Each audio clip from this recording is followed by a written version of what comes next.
Olá, pessoal. O formato hoje vai ser diferente, até para diversificar um pouquinho aqui no canal, né? Os assuntos são sempre relacionados a Deus, a sua palavra, até porque a proposta é alcançar jovens que fazem parte da nossa comunidade e irmãos de todas as faixas etárias que fazem parte da comunidade, né? Nossa igreja batista. Porém, contudo e todavia, se de repente esse vídeo alcançar pessoas fora dessa comunidade e essas pessoas se sentirem abençoadas por esse conteúdo, compartilhe, nos ajude na divulgação. Nossos vídeos não são monetizados, são vídeos simples, né, de conteúdos diversificados, mas todos relacionados a alguma coisa que possa produzir em você um sentimento bom, possa produzir em você fé, possa produzir em você reflexão a respeito da vida, tá certo? Vez ou outra eu coloco alguma coisa aqui a respeito da minha vida, porque eu acho interessante, né? Até porque eu sempre que posso, eu gosto de estar em família, vendo alguma coisa, assistindo alguma coisa, né? Para relembrarmos. E eu acredito muito que um dia esses vídeos vão ficar para meus filhos, meus netos, se assim Deus o permitir. Nessa feita, nós vamos falar um pouco sobre teologia sistemática, né? E se de repente você ouve aí o gato miando, o cachorro latindo, o zabumba tocando, o forrozeiro cantando, é porque hoje eu estou sem. Como é que faz o nome do microfone, cara? Apela? Lapela? Lapela. Estou sem lapela. Estou aqui a capela. Pronto. E o forrozinho está comendo no centro, aí vai ajudar mais ainda a pregação aqui. Então, vamos lá. Teologia sistemática, para aqueles que são neófitos na fé, os novatos na fé, é uma ramificação, talvez a mais importante da teologia, que reúne os assuntos bíblicos e coloca eles dentro de uma organização para que tenhamos uma compreensão melhor dos assuntos bíblicos, tá certo? É a organização dos assuntos doutrinários. Então, a teologia sistemática ela é muito importante por isso, né? Então, nós vamos fazer aqui uma leitura da introdução, porque aí a gente vai discorrendo a respeito de alguma coisa e eu tenho certeza que Deus vai estar falando ao seu coração. No Brasil, como no avanço do liberalismo teológico, em faculdades e seminários, que outrora era ortodoxo, né? Nós temos aqui duas palavras interessantes, já já nós vamos enfatizá-las. Diz assim: a doutrina bíblica nunca se fez tão necessária. Por que a doutrina bíblica ela é tão necessária nos dias de hoje? Porque no Brasil está acontecendo um fato muito desagradável que é o chamado liberalismo teológico. O que seria esse liberalismo teológico? O liberalismo teológico enfatiza a supremacia da vontade humana, né, dos desejos e pensamentos humanos, e coloca esses desejos, esse pensamento humano acima da palavra de Deus. Então, a Bíblia serve apenas como base para aquilo que o homem deseja, pensa, para aquilo que ele acredita ser certo. Ele vai lá e busca uma confirmação na Bíblia. Então, o liberalismo teológico não é nada mais, nada menos do que o livre pensamento do homem que o governa da maneira que lhe apraz. Contradizendo assim, né, ou contrapondo, a ortodoxia. O que é a ortodoxia?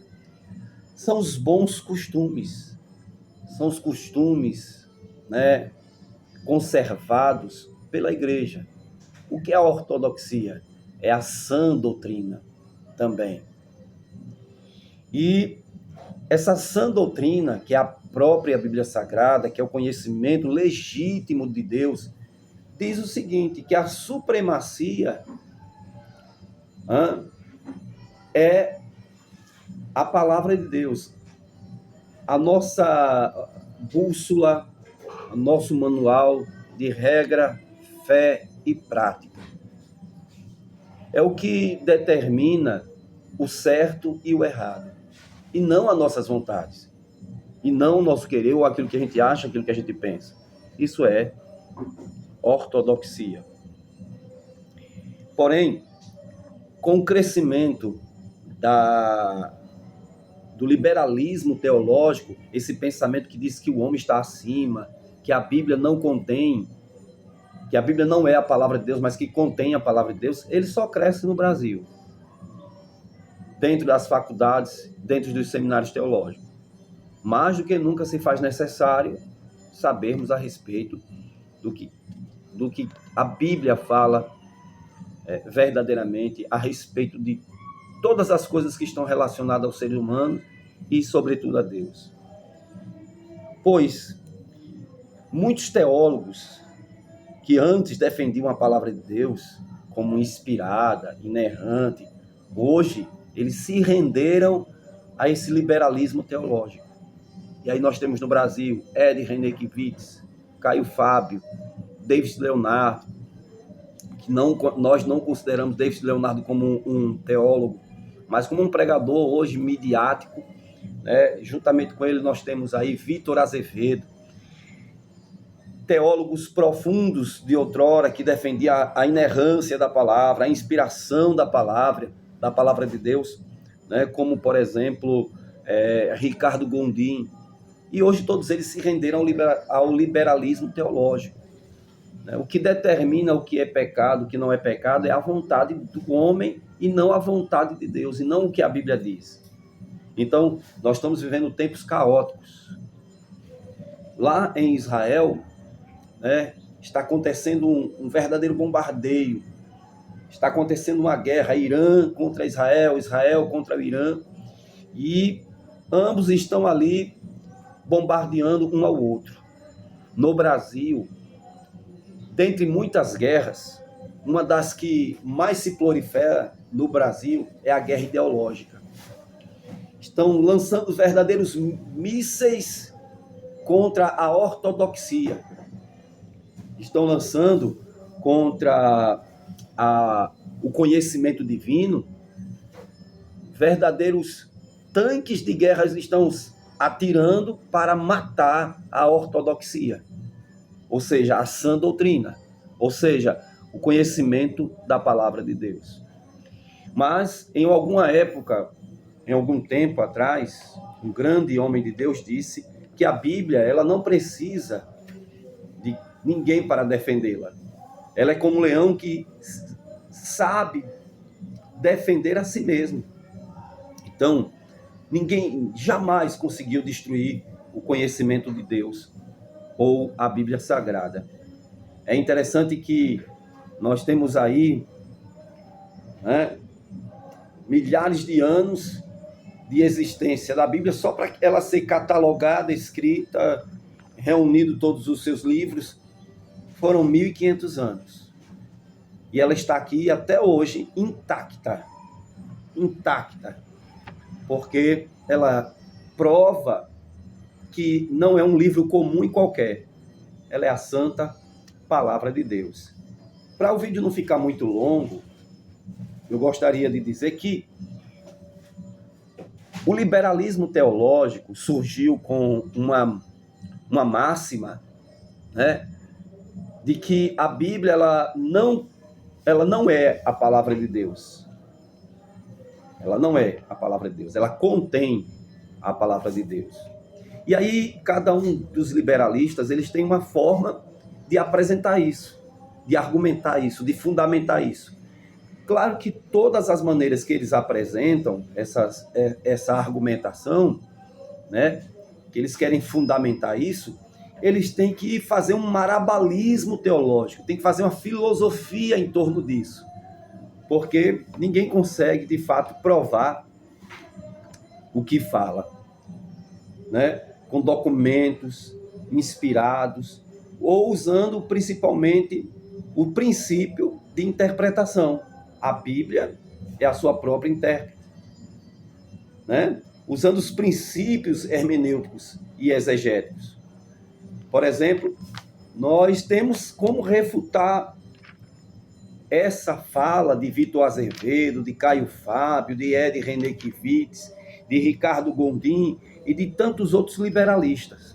Olha o que diz a Bíblia, por exemplo, de si mesma, para calar a boca daqueles que, filosofando, dizem que a Bíblia ela não é toda inspirada, que a Bíblia ela não é toda a palavra de Deus, né?